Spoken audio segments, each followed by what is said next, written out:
Assalamualaikum warahmatullahi wabarakatuh. Kali ini kita akan membahas tentang pengemasan produk hortikultura. Produk hortikultura termasuk di dalamnya sayur-sayuran dan buah-buahan. Nah, kalau kemarin kita sudah membahas tentang bagaimana atau apa yang perlu diperhatikan ketika kita ingin mengemas daging. Nah, sekarang hal-hal yang perlu kita perhatikan ketika kita ingin mengemas produk hortikultura. Yang menjadi ciri khas utama dari produk hortikultura, buah-buahan dan sayur-sayuran. Yang dimaksud di sini adalah buah-buahan dan sayuran yang segar ya, bukan buah-buahan yang sudah diolah, misalnya sudah jadi buah kering atau keripik atau sayur yang sudah dimasak gitu, bukan, tapi yang masih fresh. Nah, yang masih fresh ini dia punya satu fitur utama dan itu yang akan sangat mempengaruhi kualitasnya selama penyimpanan, yaitu produk hortikultura itu masih punya metabolisme yang aktif. Jadi walaupun sayur itu sudah dipotong gitu ya dari tumbuhan induknya, terus buahnya juga sudah diambil, tapi dia itu masih berupa makhluk hidup. Dia masih punya jaringan-jaringan sel-sel yang masih melakukan metabolisme. Metabolisme ini bisa terdiri dari respirasi, pernafasan gitu ya, ada transpirasi, terus juga reaksi-reaksi enzimatis masih berlangsung di dalam buah-buahan maupun sayur-sayuran tersebut. Lalu selain dari buah-buahan dan sayurannya itu sendiri, juga akan terjadi metabolisme dari mikroorganisme. Karena di produk hortikultur itu pasti punya mikroorganisme atau dia ada bakteri, jamur, ataupun kapang yang tumbuh di produk tersebut. Nah, mikroorganisme ini juga melakukan metabolisme dan ini akan mempengaruhi umur simpan dari si produk hortikultura.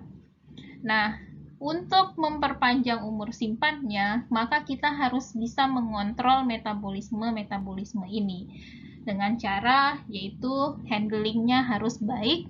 Bagaimana kita menangani dari panen gitu ya, panen dibersihkan terus dikemas sampai ke tangan konsumen. Nah, itu harus baik. Artinya tidak ada benturan gitu ya. Terus suhu tempat dari panen ke tempat penyimpanan itu kalau bisa secepatnya untuk diturunkan suhunya supaya menurunkan metabolisme. Terus juga penyimpanan itu sangat perlu diperhatikan terutama di suhu dan kelembapannya.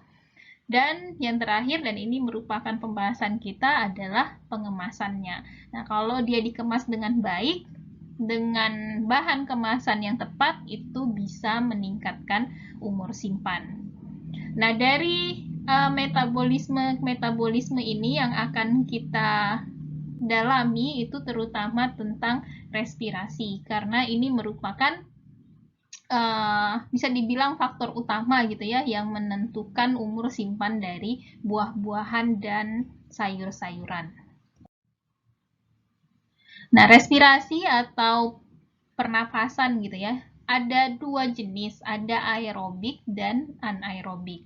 Aerobik itu adalah ketika ada oksigen, sedangkan anaerobik adalah ketika tidak ada oksigen. Nah, di pernafasan atau respirasi aerobik itu seperti yang kita ketahui, rasanya ini semua sudah tahu ya karena dari SD. Ketika kita bernafas, maka akan terjadi pemecahan karbohidrat. Karbohidrat dia ketemu oksigen, dipecah, hasilnya adalah karbon dioksida, uap air, dan energi.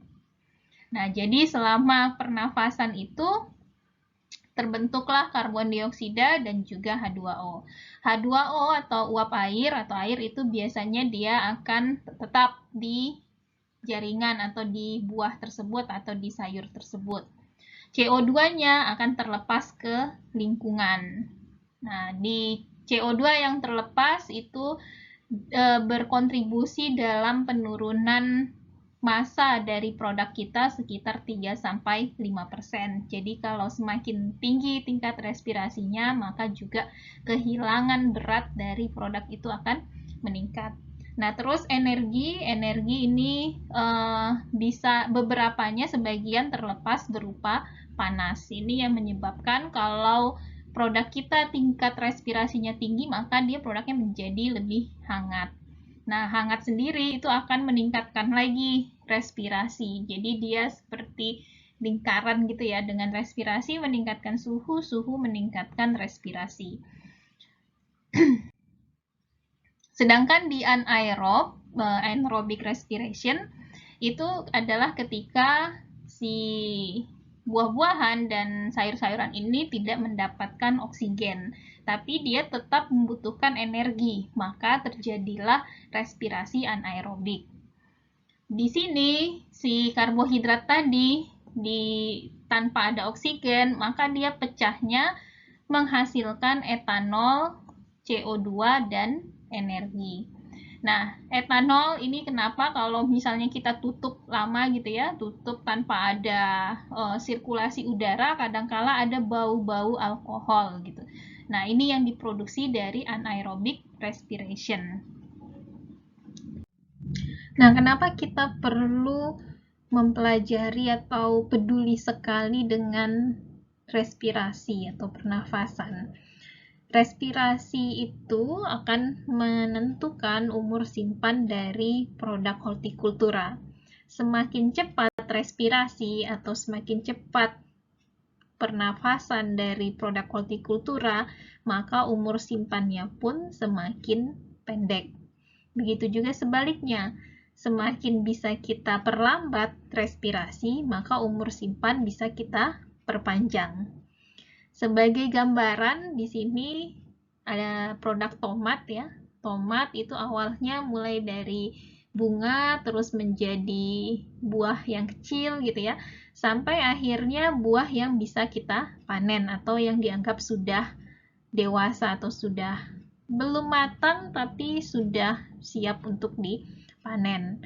Nah, dari petani panen itu kan biasanya tidak langsung dijual ke konsumen, tapi dia melalui beberapa tahap. Misalnya dia pergi dulu ke tengkulaknya gitu ya, dari tengkulak terus ke distributor. Di distributor itu dia harus dibawa misalnya dengan truk, dengan kapal gitu ke kota lain atau ke negara lain. Baru nanti pergi ke supermarket ataupun pasar dan baru sampailah ke tangan pembeli. Nah, kalau misalnya si petani itu langsung yang dipanen adalah sudah betul-betul matang seperti di gambar ini, maka umur simpannya akan pendek sekali karena setelah matang dia masuk ke tahap senescence atau pembusukan atau pelayuan. Jadi tahapnya tinggal satu lagi ke tidak bisa diterima. Nah, biasanya dipanennya di sini dulu, masih hijau ini. Nah, selama nanti proses distribusi itu, penyimpanan, transportasi, lama-kelamaan dia akan matang. Sampai di tangan konsumen dia sudah matang dan siap dikonsumsi. Nah, kita tidak mau dari panen ini cepat ke matang. Apalagi kalau dia masih belum ke tangan konsumen. Nah, untuk mencegah supaya si tomat yang hijau ini tidak cepat-cepat menjadi matang, itu kita harus menurunkan tingkat respirasinya atau menurunkan tingkat pernafasan dari tomat ini. Kalau dia tingkat respirasinya tinggi, maka cepat sekali dari yang hijau ini berubah menjadi tomat yang merah. Nah, tingkat kecepatan respirasi setiap produk hortikultura itu berbeda-beda. Ada yang lambat, yang memang secara naturalnya lambat, ada yang secara naturalnya itu cepat atau tinggi. Contoh misalnya yang lambat itu onion atau bawang bombay ya. Nah, seperti yang kita ketahui, bawang bombay kalau kita simpan saja di suhu ruang itu lama dia sampai layu atau busuknya. Tapi ada juga buah-buahan ataupun sayuran yang cepat sekali dia mengalami pematangan ataupun pembusukan. Contohnya di sini kalau yang ini contoh vegetable ya, contoh sayur-sayuran yang tinggi tingkat respirasinya itu adalah brokoli, terus kacang polong dan jagung. Nah, yang tinggi ini maka juga umur simpannya akan lebih lambat jika tidak kita tangani dengan baik atau tidak kita hambat respirasinya. Nah, untuk bisa mengontrol respirasi, maka kita harus tahu faktor-faktor apa saja yang mempengaruhi respirasi dari produk hortikultura. Yang pertama itu tipe dari produk hortikulturanya sendiri. Tadi seperti tabel yang sudah diperlihatkan ya, ada produk yang memang secara alami dia punya respirasi yang lambat, ada yang cepat. Nah, kalau dari tipe produknya sendiri, secara umum produk hortikultura itu bisa kita bagi dua, yaitu produk yang klimakterik dan non-klimakterik. Ini kalau orang pertanian sudah familiar sekali nih ya dengan dua istilah ini. Nah, tumbuhan yang klimakterik itu adalah produk-produk yang mengalami pematangan, seperti tomat tadi ya. Jadi dari dia dewasa terus matang, terus baru di akhirnya adalah pembusukan atau dia mati. Kalau non-klimakterik ini adalah produk yang tidak ada fase matangnya. Jadi dari dia dewasa terus dia akan langsung ke layu atau busuk. Contoh yang klimakterik ini seperti apel, pisang, alpukat gitu. Jadi seperti pisang ini terlihat jelas, yang tadinya pisangnya hijau gitu ya, dalamnya sepat gitu, terus agak lebih keras, lama-kelamaan dia akan matang. Warnanya dari hijau berubah jadi kuning, dari dagingnya yang keras menjadi lembek, dari rasanya yang sepat menjadi manis.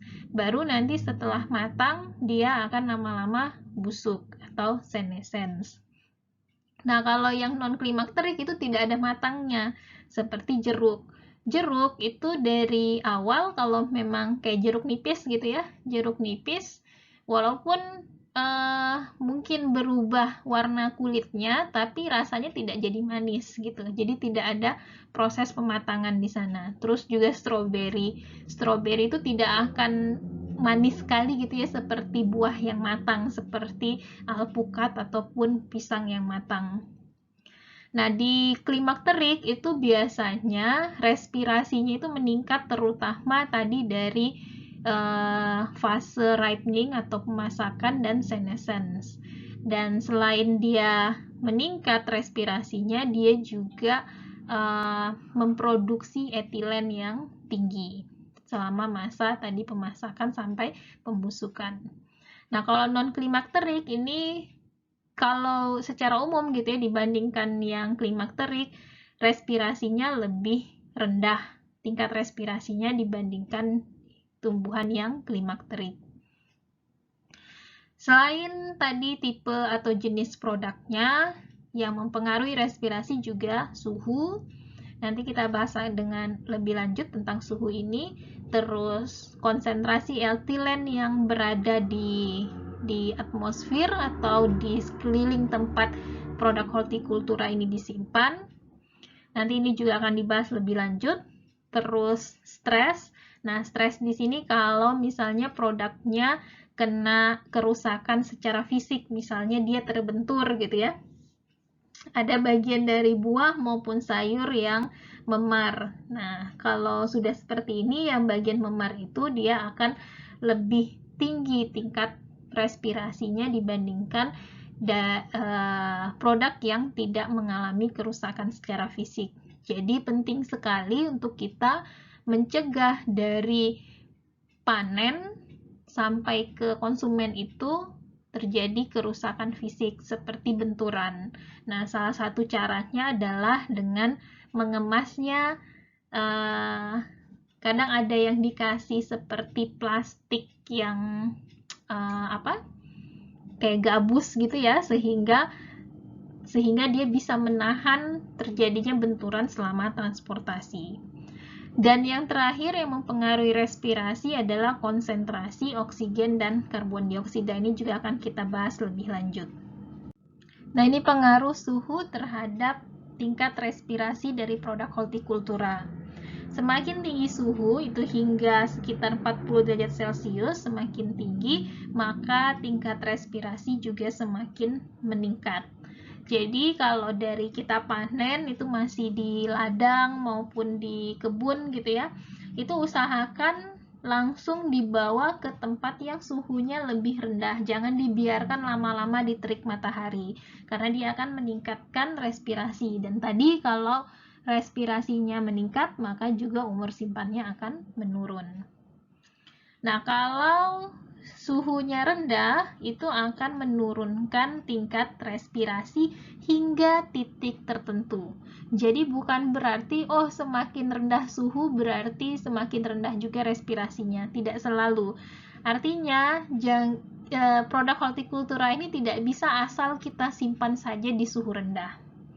Tidak seperti produk makanan yang lain, kalau semakin rendah suhunya maka lebih awet. Kalau produk hortikultura belum tentu.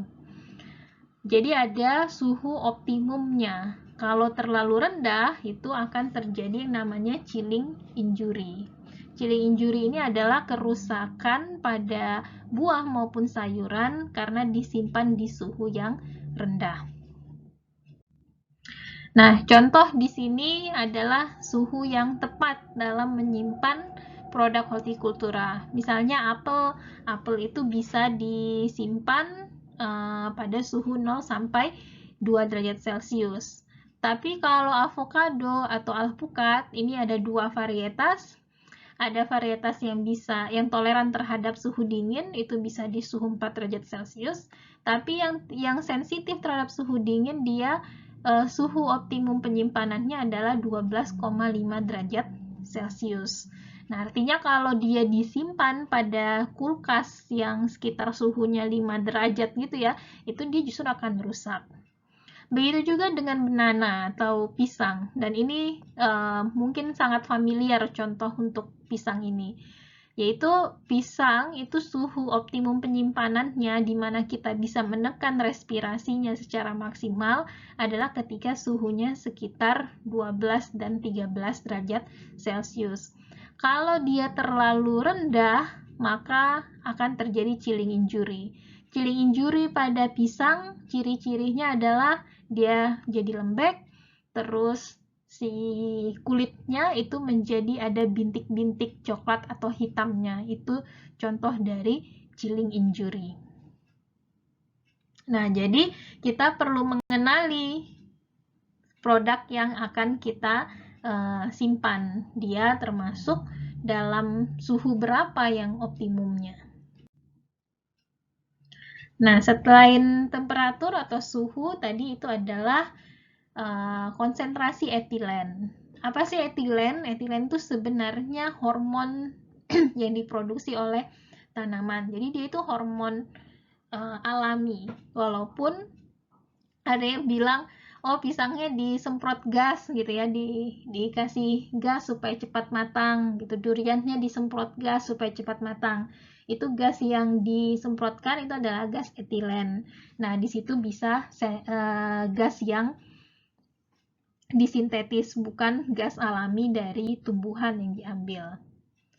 Nah, fungsinya etilen ini apa?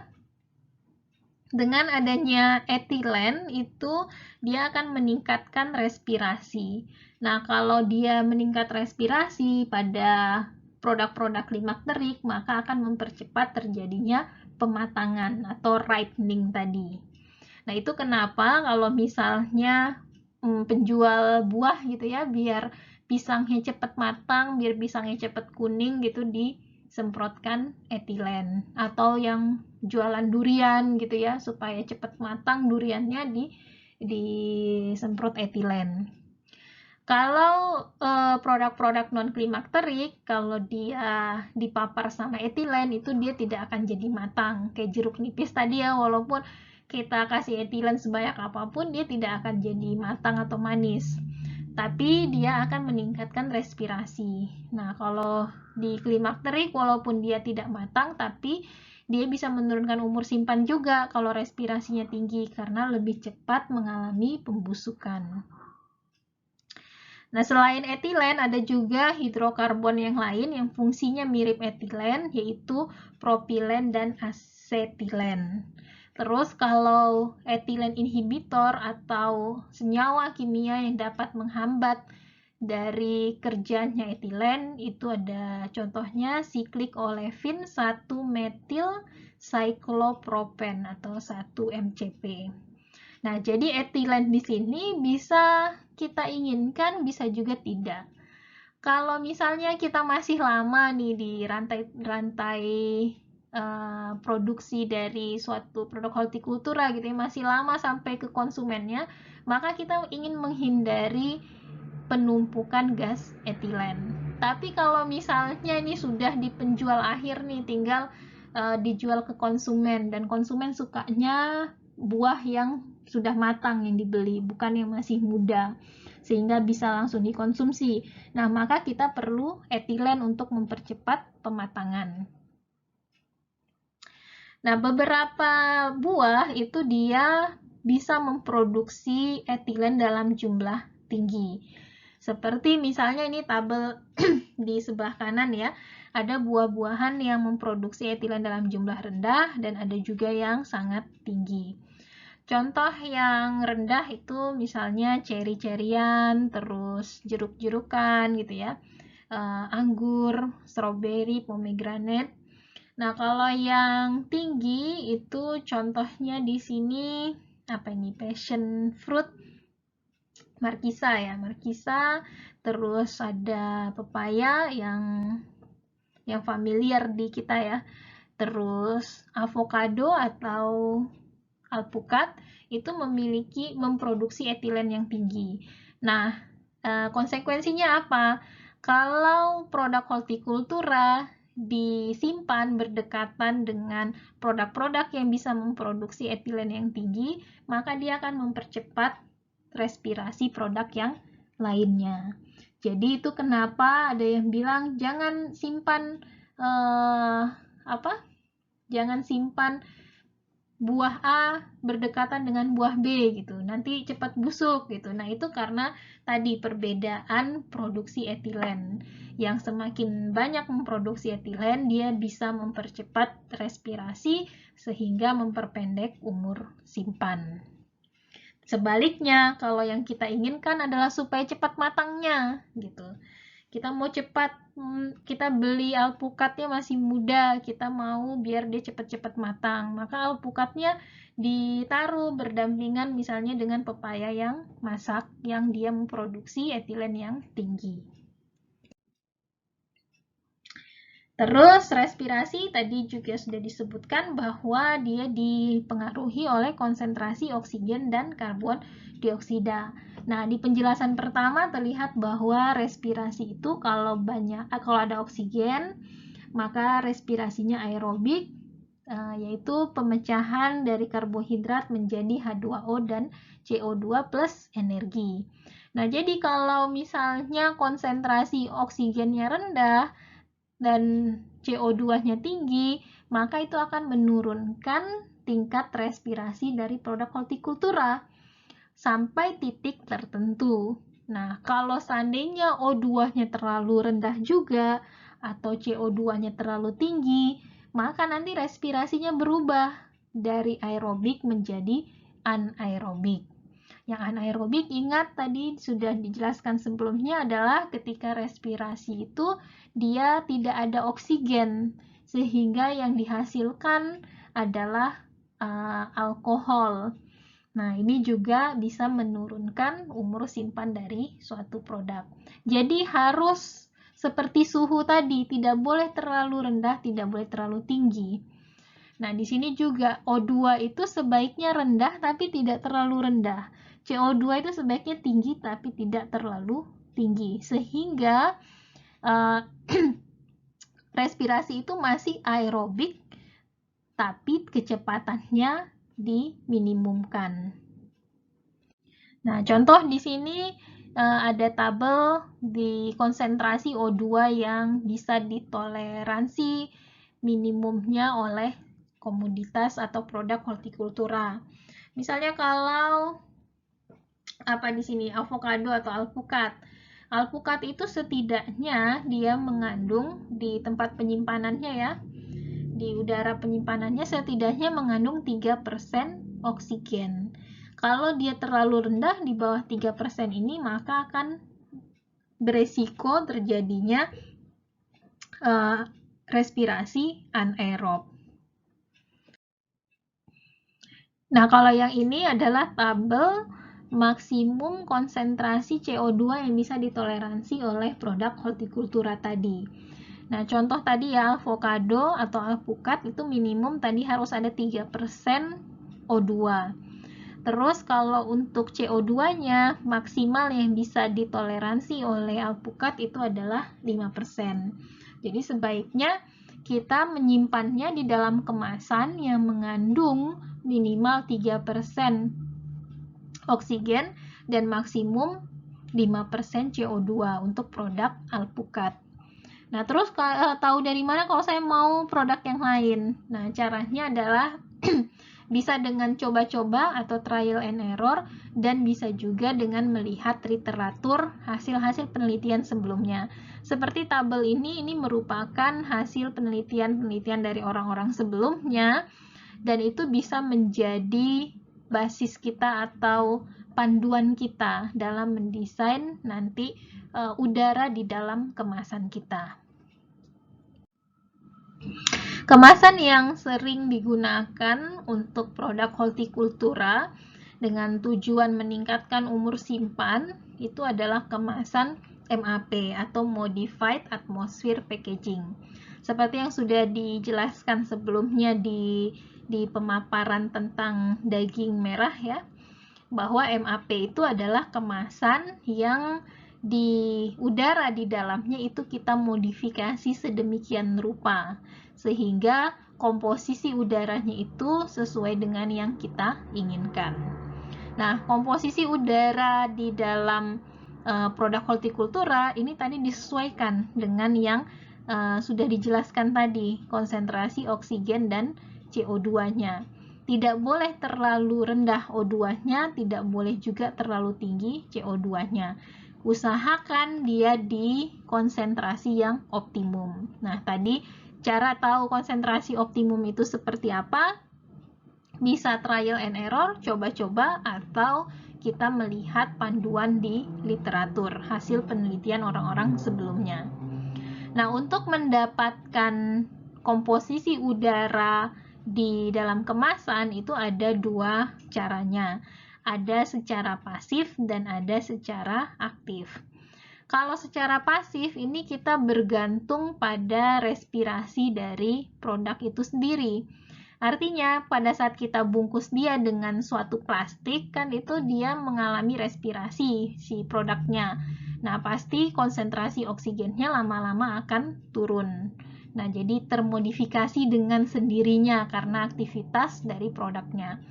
Atau bisa juga kita modifikasi secara aktif, yaitu dengan kita suntikkan gas tertentu di dalamnya. Misalnya kita mau buang gas O2-nya, terus kita mau tambah CO2-nya, maka kita hembuskan gas CO2 ke dalam kemasan tersebut. Keuntungan dari metode pasif dalam memodifikasi udara di dalam kemasan ini adalah dia lebih mudah. Artinya kita tidak perlu ada alat tambahan gitu ya, tidak perlu ada gas tambahan untuk kita masukkan ke dalam kemasan kita. Tapi kekurangannya adalah kita mencapai konsentrasi yang kita inginkan itu waktunya dalam waktu yang lama. Misalnya seperti gambaran di gambar ini, terlihat bahwa dengan metode pasif itu konsentrasi yang kita inginkan itu yaitu di sini ya, CO2-nya sekitar 5-7%-an ya mungkin ya. Itu membutuhkan waktu lebih dari hari baru mencapai titik yang optimumnya. Sedangkan kalau di aktif itu tidak sampai 1 hari, itu langsung mencapai kondisi atmosfer yang kita inginkan. Nah, dari waktu 0 sampai sekitar ini mungkin 6 hari ini ya, dari 0 sampai 6 hari ini mungkin sudah terjadi perubahan fisiologis, fisik maupun kimia dari si produk kita. Nah, sedangkan kalau yang di active modification langsung termodifikasi atmosfer atau udara di dalam kemasan itu. Kalau sudah tahu konsentrasi CO2 maupun O2 yang optimumnya, terus gimana cara milih plastik yang baik untuk digunakan gitu. Tadi produk yang dikemas itu kan bisa dalam bentuk di kotak plastik yang 3 dimensi yang kaku maupun plastik seperti kantong plastik yang bening gitu ya. Nah, pemilihan bahan plastiknya itu seperti apa? Gimana caranya? Karena tiap plastik kan punya permeabilitas yang berbeda-beda. Ingat, permeabilitas itu adalah kemudahan untuk gas keluar masuk dari suatu plastik itu. Kalau permeabilitasnya tinggi, berarti gas sangat mudah keluar masuk dari plastik tersebut. Kalau permeabilitasnya rendah, maka dia sulit untuk keluar masuk. Nah, kita tidak mau yang permeabilitasnya 0 sama sekali, tidak bisa keluar masuk udara. Kalau misalnya tidak bisa keluar masuk udara, maka nanti lama-kelamaan itu CO2-nya menumpuk di dalam plastik kita, maka akan terjadi pernafasan atau respirasi anaerobik. Nah, gimana cara milih plastik yang tepat gitu? Yang pertama bisa trial and error tadi, coba-coba gitu ya. Terus yang kedua dari literatur. Nah, contoh kalau dari literatur seperti kita harus bisa membaca data grafik seperti ini ya. Nah, di sini kelihatan dia ada nilai beta. Nilai beta ini adalah nilai perbandingan antara CO2 dengan O2. Nah, di nilai beta ini dia petakan gitu. Dia itu cocoknya untuk produk yang mana. Nah, lihatnya dari mana dia berpotongan di kotak yang mana. Misalnya ini, yang betanya 5 misalnya ya. Contohnya ini plastiknya adalah LDPE. Nah, ini dia berpotongan di kotak ini nih. Kotak ini yaitu untuk orange atau produk jeruk. Berarti jeruk ini relatif bisa kita simpan di kemasan MAP yang bahan atau materialnya terbuat dari LDPE. Terus dia juga berpotongan di sini. Ini tuh adalah banana atau pisang. Oh, berarti LDPE juga bisa untuk produk pisang. Terus dia berpotongan lagi di sini. Ini adalah produk kiwi. Begitu seterusnya ya. Nah, ini juga untuk produk sayur. Yang tadi yang produk buah ya. Nah, jadi tinggal kita lihat si kemasan kita itu masuk ke dalam nilai beta yang berapa. Nah, terus kita cocokkan dengan dia masuknya ke produk yang mana. Nah, ini nilai-nilai beta untuk beberapa polimer. Misalnya LDPE, low density polyethylene itu nilai betanya 4,3. Terus kalau perforated film itu adalah plastik yang kita lubang-lubangi gitu ya, yang ada lubang-lubangnya, maka nilai betanya 0,76. Nah, nanti kita sesuaikan dengan grafik tadi, kira-kira dia cocok untuk produk yang mana. Itu kalau kita mau lihat di literatur. Atau ada juga yang versi lebih simpelnya gitu ya, sudah dibikinkan daftarnya. Misalnya kalau cocok nih LDPE yang ketebalan 50 mikrometer untuk sayur-sayuran misalnya kentang, baik yang utuh maupun yang sudah diiris.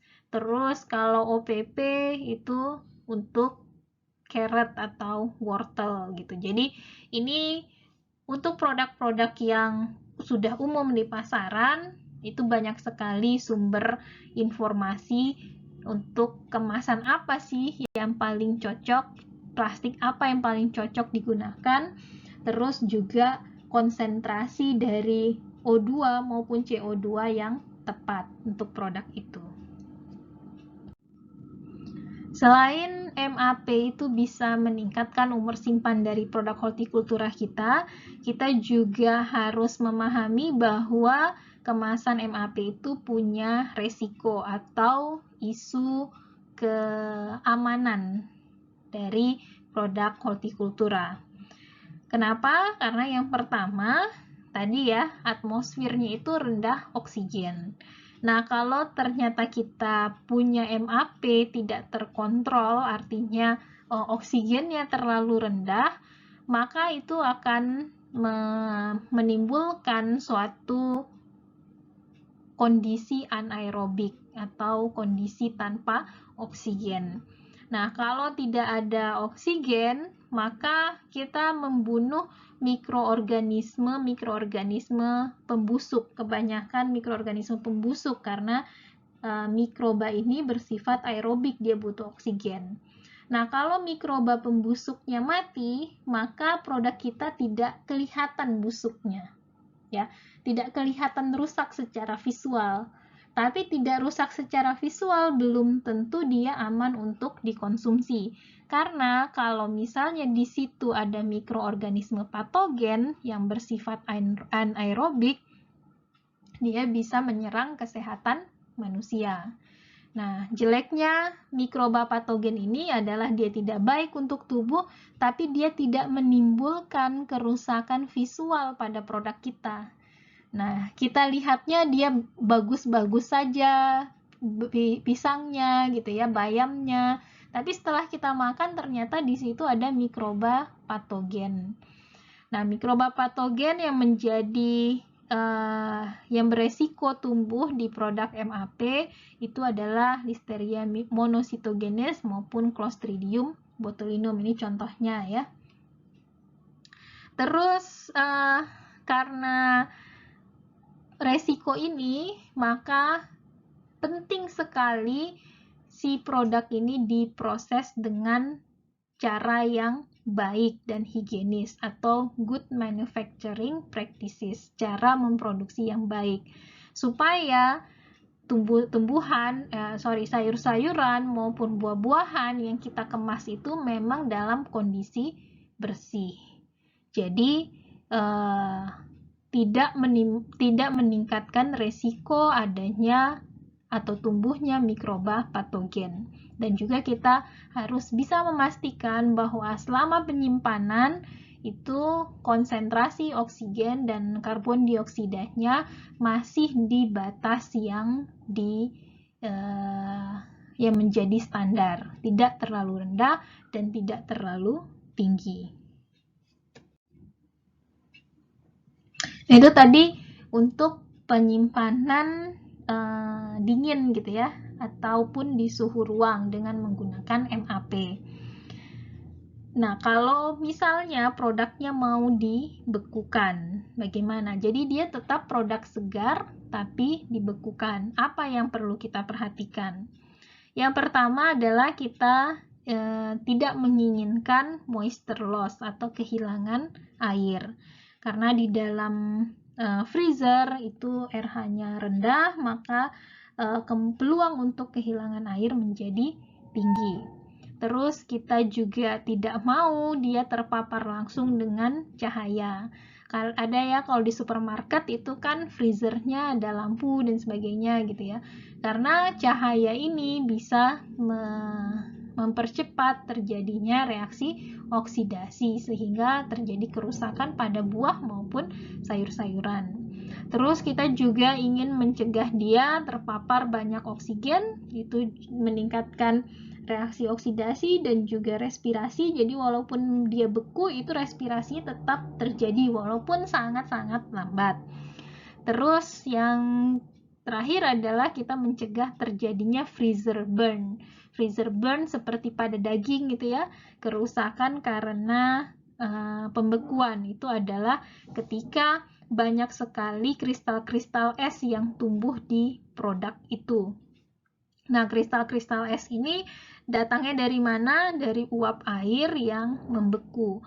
Nah, uap air yang membeku ini dan kristal es ini bisa merusak sel-sel pada sayuran maupun buah, sehingga nanti teksturnya akan rusak ketika dia dikembalikan ke suhu ruang lagi. Nah, kemasan yang sering digunakan untuk produk beku ini yang bisa menjaga dari hal-hal yang tadi itu, contohnya adalah LLDPE. Nah, LLDPE terutama kalau misalnya kita buat dia tidak transparan, misalnya kita kasih pigmen gitu, kita kasih warna putih, misalnya itu bisa mencegah dari paparan cahaya, terus dia juga punya permeabilitas yang cukup baik sehingga tidak mudah keluar uap air dan juga tidak menyerap uap air dari luar, dan menjaga kadar oksigen di dalam kemasannya. Nah, demikian untuk pembahasan bagaimana penyimpanan dan juga pengemasan untuk produk hortikultura. Mayoritas bahan-bahan ini saya ambil dari buku Food Packaging Principle and Practice karya Gordon L. Robertson. Terima kasih atas perhatiannya. Wassalamualaikum warahmatullahi wabarakatuh.